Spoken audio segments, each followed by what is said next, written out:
So if you have a vehicle and you think you have a bad power steering pump, I thought I'd go over the symptoms of a bad power steering pump and how you go about telling if it has failed. And so first of all, what is a power steering pump? Well, it basically just uses hydraulic fluid under high pressure to help the driver steer the vehicle. There's going to be a reservoir for the fluid, and the power steering pump is being driven by a belt from the engine, and it's taking this fluid and it's creating high pressure that's going to the rack and pinion, which makes it much easier to turn the steering wheel. And so what would be some symptoms of a bad power steering pump? Well, the first symptom, and a very common one, is when you go to start the engine, you hear a squealing noise. It'll squeal, usually for a moment, and then it'll go away. Another very common symptom is when you go to turn left or right, when you go to turn the steering wheel, there's also a squealing noise or like a groaning noise or something along those lines. And the harder you turn the steering wheel, quite often the noise gets louder. The steering wheel might also get really stiff and become hard to turn. So if that steering wheel is really hard to turn, then that'll point to a power steering pump issue.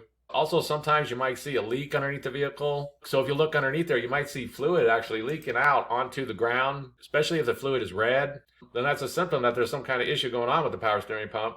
And so what would be some things to go and check, and how can you tell if the power steering pump's gone bad? Well, the first thing to do is go check the power steering fluid level. Be sure it's not low, because that'll cause the same symptoms of a bad power steering pump. It'll depend on the vehicle and how you go about checking it. Sometimes there's a max and minimum line on the side of the reservoir. Quite often there's a little dipstick right where you unscrew it. But the first thing to go and do is check that power steering fluid level and be sure that it's correct. If it is low, just look at the top of the cap for the type of power steering fluid you need and go get some and add it till it's the correct level. Be sure not to overfill it, because that can cause problems. But be sure the power steering fluid is at the correct level. Also check the color of the fluid and be sure that it doesn't look like it's dark or murky or anything like this. Power steering fluid can be different colors. It's most commonly a dark reddish color, but there can be different colors. Sometimes it could be green, and sometimes it can even be clear, but it shouldn't be really dark and murky or anything like that. If it is, then that system needs to be flushed and that fluid needs to be changed. Because if the fluid's gone bad, it's not going to work well. So if that fluid looks really dark and murky, then the system might just need a flush. Another thing to check for is be sure that this belt hasn't broken off and that it's still on there. If anything happens to that belt, if it's too loose or if it's broken off or anything like this, then the power steering pump isn't going to be able to work. So go examine that belt, be sure it looks like it's good and that there's no issues going on with it.